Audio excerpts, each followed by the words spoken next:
Pitts? I'm loving the tunes today. How are you? So that tune is interesting. So it was recorded years ago. I read this article, and that's where I found it.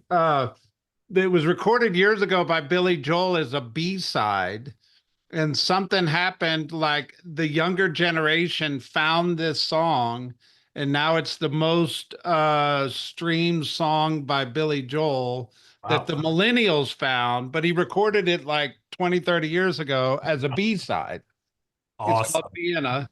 I did not know that song, so I went and found it, and I love it as well. So there you go. Okay. Uh, Interesting conversation last week. And Matt, I want to start off with a strategy and an interesting concept. So, expired listings. So, we really, expired listings haven't been a thing for quite a few years. And I am going to predict, and I believe that we're going to get a influx of expired listings in the near future. And what is going to happen is all the houses that were listed in the spring that did not sell are going to expire or cancel or withdraw or whatever you want to call it. And I guess the question, Matt, is if I listed a house in March in the spring market, when did I write my expiration date in that listing? Probably 6 months, right? I would say usually 6 months, but we got really aggressive for a few years there, didn't we? Yeah, we And did. we took shorter listing agreements. So there's still a lot of that going on too. But I believe come September, even some in August, but probably September, October, there's going to be a higher than we've experienced in quite a while expired listings. And one, if you're on this call and us smart people start talking about expired listings at that time, it's too late. So if you're thinking this needs to be a strategy for you and your business, now's the time to start thinking about it because it's coming in the next 60 to 90 days. And two, I heard a really, really, really interesting strategy on Friday that I wanted to share. So there's this thing called a guaranteed offer, a cash offer on a property. And what some people are doing is they're using that as their strategy with expired listings. So they're saying, hey, I'm sorry your house didn't sell. I potentially could bring you a cash offer. Would you entertain it and let me stop by to present it to you? And then what they're doing is they're taking that listing and popping it in iFinder, which every agent in our world has access to this. You got to get certified, but you can get cash offers on any property. So if you started popping in expired listings into this and getting a cash offer, I wouldn't just put the address in unless you had an appointment. But if I was able to set an appointment and then bring a cash offer, they're probably not going to like the offer.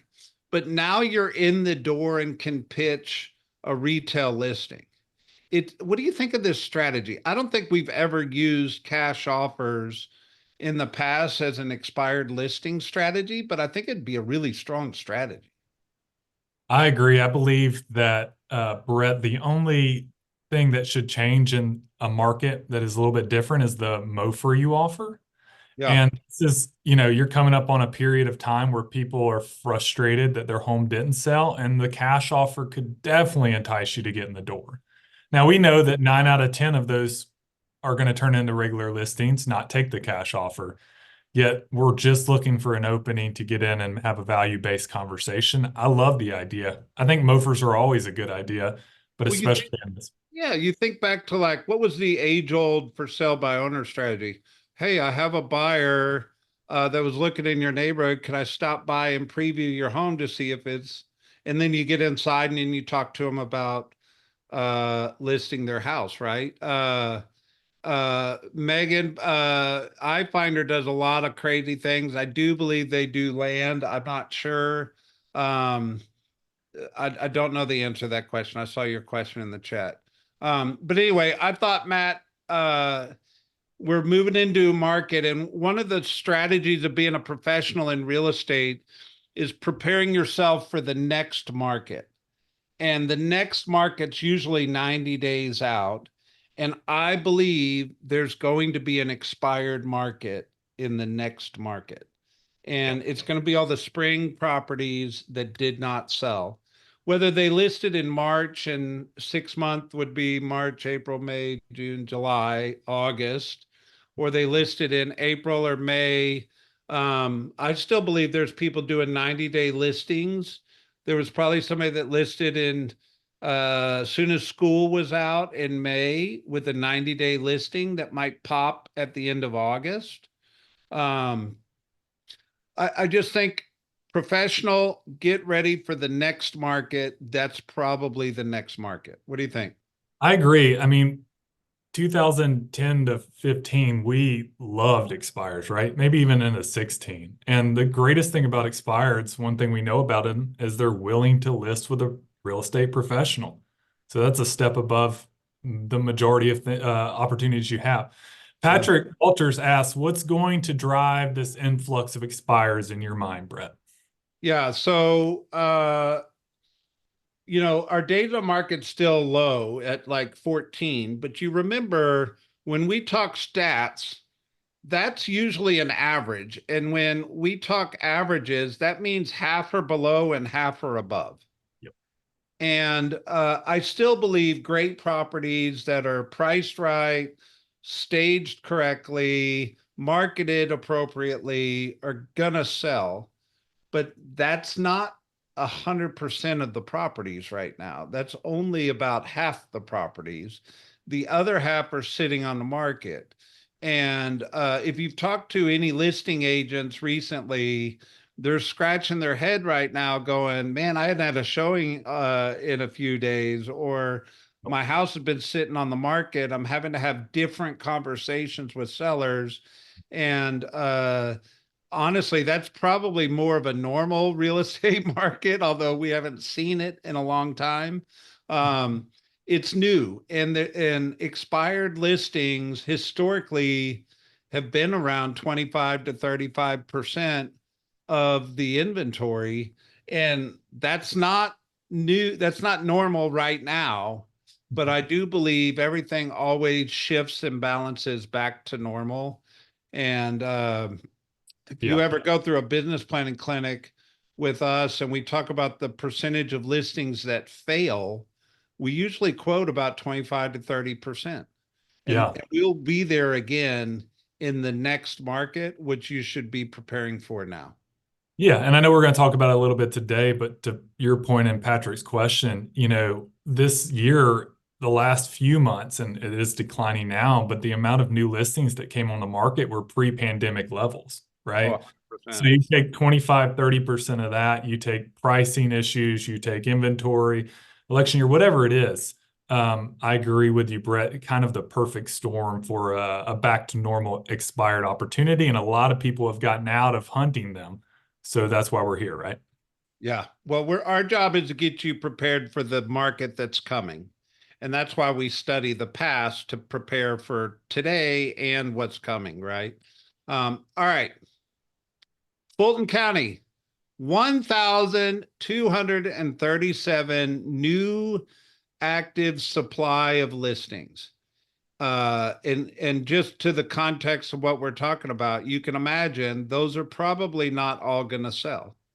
But look at the contrast of where Fulton County has been in new active listings to the market in a 7-day period. We're at almost I can't say an all-time high, but a historic high of new properties coming on the market. Competition for your listings is getting tougher and tougher. 144 said yes to the house, went under contract in the last 7 days. which is really good. There was 1 week back in May that was 163, 157 in April, but we haven't seen that number that high all summer. So really good stat to talk about there. 263 pending is healthy, but not as healthy as previous months. And then here's those numbers, Matt. 27 put their listing on hold, 127 expired in the last 7 days. I'm sorry, withdrew, and 77 expired in the last 7 days. Agents like to play games with classification. They don't all just let them expire. But 323 properties closed in Fulton County in the last 7 days. That's really healthy, guys.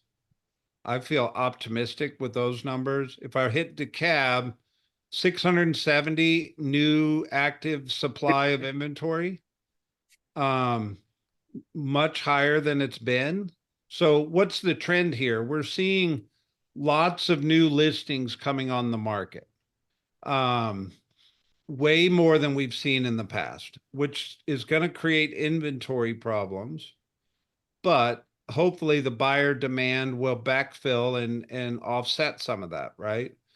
83 went under contract in the last 7 days, which is healthy for DeKalb, not as high as it was, but healthy. And then 149 are currently pending, which is a good number, but low for where we've been. And then 13 went held, 66 withdrawn, and 34 expired. I'm not telling you there's a big influx right now. I'm telling you in the next 90 days there's going to be. And then 176 properties closed in the last 7 days. That's a great number for DeKalb. Cobb County, 670 new active supply of inventory. Same story, right? Big jump in new listings coming to the market. 83 went under contract, which is off compared to where we've been, but it's still healthy, just off. And then 173 are pending, same story, healthy, but off. And then 17 held, 46 withdrawn, 18 expired. But big pop in closings this week at 232, which is pretty solid for Cobb County. What do you see in the numbers, Matt? Yeah, I agree with you. Healthy closing numbers. Obviously, what we're talking about is we're future pacing and the active inventory growth. Guarantee if you took any 4 week span going back, 2, 3 years, that's some of the highest active listings, new listings to the market that we've seen. And I agree with you. Perfect timing to go into a market where a lot of those aren't going to sell into this fall. All right. We talked last week in Atlanta about population growth. I want to hit something this week, and let me refresh this real quick. Matt, right now, we are just slightly behind 23's transactions. So if I look at these numbers in home sales, let me get 22 up there because that ain't happening again. The actual number says we are down 2.4% year to date in home sales. So, I do have egg on my face. We started the year saying we were going to be 15% more in home sales in 2024 than we were in 2023. Yet right now we are 2.4% less than 2023 in home sales. However, potential throw egg on your face again moment. I believe all the stars are aligning to where we got a really good shot at beating last year in home sales, because I believe going forward, we're going to have strong home sales the second quarter. I think the rates are helping us. I think inflation coming down is helping us. I think unemployment projected to go up just slightly, while if you don't lose your job, is strong for the economy. And I just feel like our agents, Matt, are primed and prepared, and uh, everybody that's leaning in, we're talking about aggressive lead generation. We're talking about preparing for the expired market coming. We're talking about preparing your listings the right way with, pricing and staging and incredible marketing. All these factors are priming us to win the second half of the year. And God willing, Matt, we will finish the year ahead of last year. Yeah, I would just add, I agree with your optimism yet again. With the news we've had recently around where job growth and rates are going, we haven't had that in quite some time, right? So to say that the second half of the year couldn't be much stronger, and 2%, we're 1 month away from flipping that, couldn't be very strong is not, I don't think, the wrong statement to make. I agree with you. All right. So if I throw the word juice at you, if something gets juiced up, what does that mean? Don't answer that. This article says, will failing mortgage rates juice the housing market? I think that's an interesting choice of words. I need to work on my language because that's an action word. But this is part of what we're talking about. I think the mortgage rates coming down is going to create some activity in the housing market. And my research has said that 7% is that psychological number that says when mortgage rates are above 7%, buyers get a little shaky. When mortgage rates are below 7%, buyers tend to put the foot on the gas pedal. And there's a lot of data and research to prove that point. Yet you realize the sales we're experiencing right now were written 30 days ago, because most contracts are written 30 days. And those contracts and those buyers were locking interest rates above 7%. So we've got some slowdown of sales going on. Yet recently, those rates have come below 7%.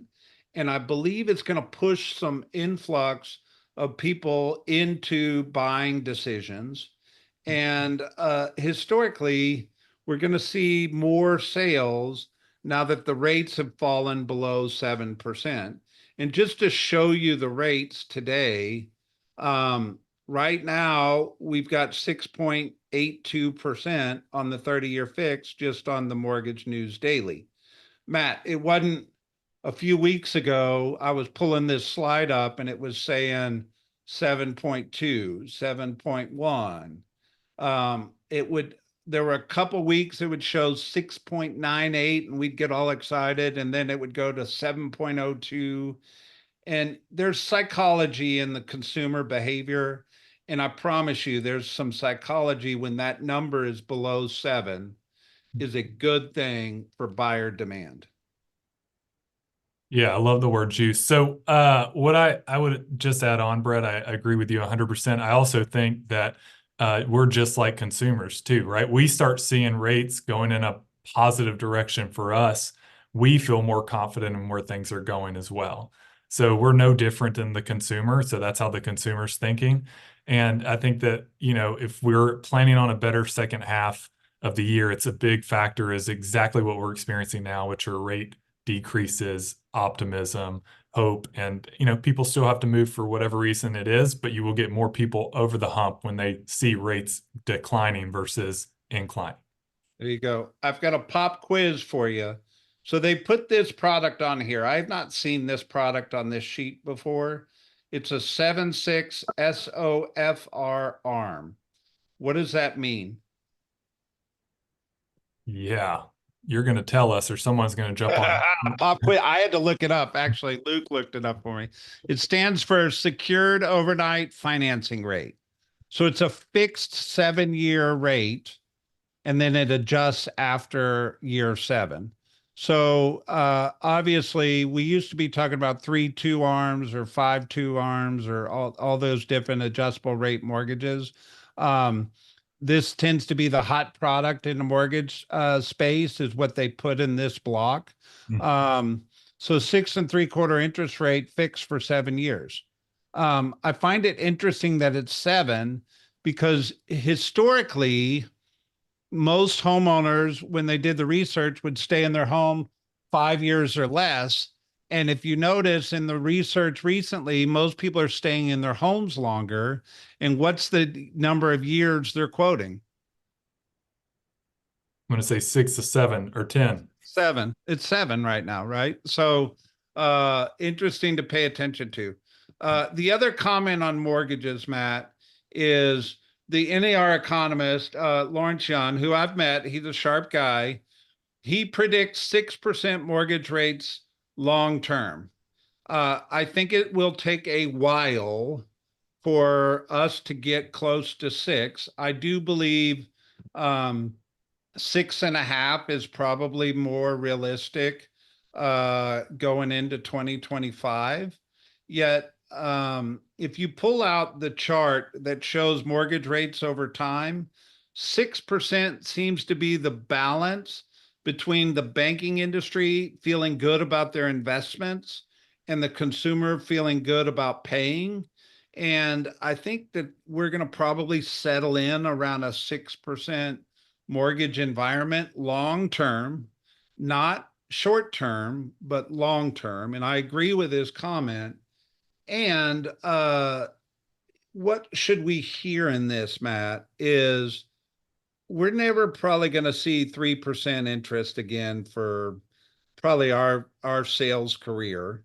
Yet 6% is probably realistic. Now, quick plug, but Thursday is our state of the Atlanta real estate market update. I'm going to be covering the effects of the election. I'm also going to show you actual affordability compared to different interest rates. And I can't tell you how important it is to be plugged into these stats events as far as just the language you need with your consumer, the knowledge you need to be a professional. I would highly encourage you to take part in that. All right. If you're a luxury real estate professional, Matt, you should be tuned in and paying attention to this stuff. However, if you're not a luxury real estate professional, you should also be tuned in and plugged into this because all trends of real estate start in luxury and make their way into non-luxury. And just these 6 trends, you can read the article later. We'll post it in Circle. But smart home technology. I remember hearing about Bill Gates' house and how his house was all this smart home. And you realize that's a big thing. AI and smart home technology, it's starting to make its way past luxury, but it's definitely a big part of luxury. Smart lighting, automated window treatments, integrated entertainment centers, the Alexa, the Google, the Siri, the all those features are big in luxury right now and trending in luxury, but they will trend all the way through. How about these luxury outdoor living spaces? It's big in luxury. It's trending down into other real estate, non-urban luxury markets, customized and personalized homes.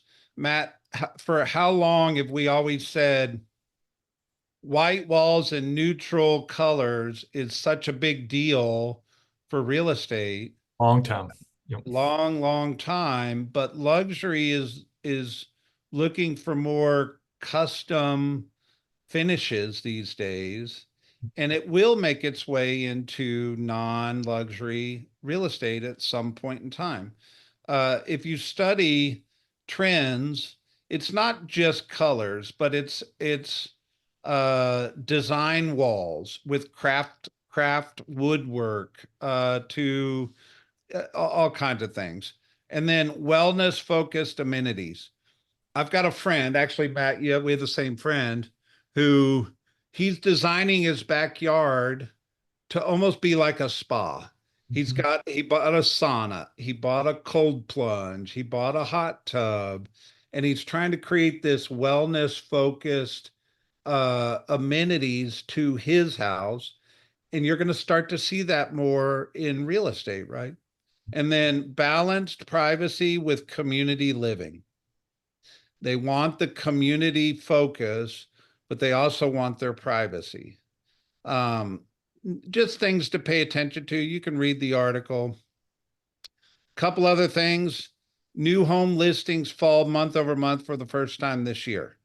So new construction. What's going on with new construction, Matt? Kind of a standstill, right, Brett? Yeah.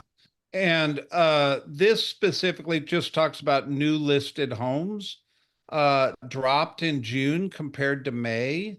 I think this is a function of that interest rate environment. And then all of a sudden, as you go back and look at our stats, I don't think it's going to have the same story in July.